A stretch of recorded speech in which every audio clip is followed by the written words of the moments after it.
پاکستان کا شہر بہاولپور ایک وقت میں ریاست کی حیثیت رکھتا تھا اور اس وقت میں اس کے ارد گرد کے علاقے اسی ریاست کا حصہ ہوا کرتے تھے۔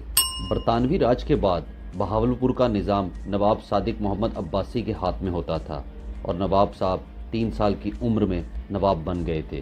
نواب صاحب کے بڑے ہونے تک ایک کونسل نے بہاولپور کا سارا نظام اپنے ہاتھ میں رکھا ہوا تھا اور یہ سارا نظام انگریزوں کے بنائے ہوئے قوانین کے مطابق چلایا جاتا تھا، جبکہ اس وقت کے تمام مسلمان اس بات کو لے کر پریشان تھے اور وہ یہ سب جانتے تھے کہ انگریز قوم کسی کی بھی وفادار نہیں ہے۔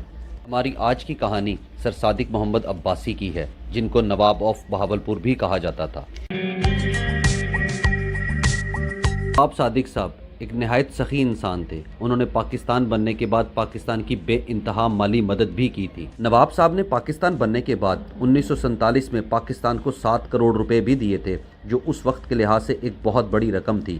نواب صادق قائد اعظم محمد علی جناح کے بہت ہی قریبی ساتھی اور دوست بھی تھے۔ نواب صادق صاحب کو انگریز کلچر سے بہت زیادہ نفرت تھی۔ ایک کہانی نواب صاحب کی انگریزوں کے دور کی بہت زیادہ مشہور بھی ہے۔ نواب صاحب ایک دفعہ لندن کی گلیوں میں گھومتے پھرتے ایک کار کے شو روم میں چلے گئے۔ یہ لندن کا ایک مہنگا ترین کارز کا شو روم تھا اور نواب صاحب کو ایک گاڑی یہاں پر پسند آ گئی۔ یہ رولز رائس کارز کا ایک شو روم تھا۔ نواب صاحب نے اس کار کی خصوصیات اور فنکشنز کے بارے میں ان سے پوچھنا شروع کر دیا۔ یہ اس وقت کا مہنگا ترین کارز کا شو روم تھا۔ اس وقت اس سیلز مین نے نواب صاحب کے سادہ کپڑے دیکھ کر نواب صاحب کی بے عزتی کرنا شروع کر دی، کیونکہ اس وقت رولز رائس وہاں کے رئیس ترین لوگ رکھا کرتے تھے اور وہ لوگ اس شو روم میں سوٹ بوٹ پہن کر آیا کرتے تھے۔ سیلز مین نہیں جانتا تھا کہ وہ نواب آف بہاولپور سے مخاطب ہے، اور نواب صاحب خاموشی کے ساتھ اپنے گھر لندن میں واپس آ گئے اور آ کر انہوں نے اپنے ملازموں سے کہا کہ وہ رولز رائس کے آفس میں فون کریں اور ان کو بتائیں کہ نواب صاحب آپ کی گاڑیاں خریدنا چاہتے ہیں۔ جب یہ خبر ان تک پہنچی تو انہوں نے نواب صاحب کے لیے ریڈ کارپٹ بچھایا اور انہوں نے نواب صاحب کے لیے پروٹوکول کا بھی انتظام کیا۔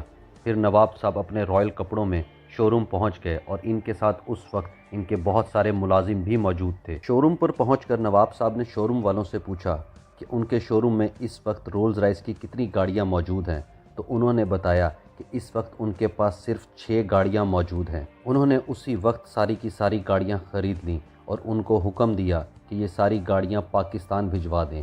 نواب صاحب کچھ عرصے بعد جب اپنے ملک واپس پہنچے تو اس کے کچھ دن بعد ان کے پاس یہ 6 گاڑیاں بھی پاکستان پہنچ گئیں۔ نواب صاحب کو اس گاڑیوں کی اس وقت ضرورت نہیں تھی، لیکن انہوں نے صرف یہ گاڑیاں رولز رائس کے عملے سے بدلہ لینے کے لیے خریدیں۔ نواب صاحب نے یہ گاڑیاں اس وقت جو صفائی کرنے والا عملہ تھا اس کو دے دیں اور ان سے کہا کہ یہ لوگ اس کے آگے جھاڑو باندھ کر بہاولپور کی صفائی کے لیے ان گاڑیوں کو استعمال کریں۔ دنیا کی قیمتی گاڑیاں اب بہاولپور کا کچرا اٹھا رہی تھیں اور یہ خبر بہت تیزی کے ساتھ پوری دنیا میں پھیل گئی، اور جیسے ہی یہ خبر رولز رائس تک پہنچی اور ان کے لیے یہ خبر بہت بڑا دھچکا ثابت ہوئی۔ جب یہ خبر پوری دنیا میں پھیل گئی تو رولز رائس کی مارکیٹ ایک دم گرنا شروع ہو گئی کہ اتنی قیمتی گاڑی نواب صاحب کچرا اٹھانے کے لیے استعمال کروا رہے ہیں۔ رولز رائس نے اس پورے معاملے کی تحقیق کا حکم دیا، تو ان کو جب یہ سارا معاملہ پتہ چلا تو انہوں نے اسی وقت ایک خط لکھا اور اس میں انہوں نے نواب آف بہاولپور سے معافی مانگی۔ ساتھ میں انہوں نے اس خط میں نواب صاحب سے ایک درخواست یہ بھی کی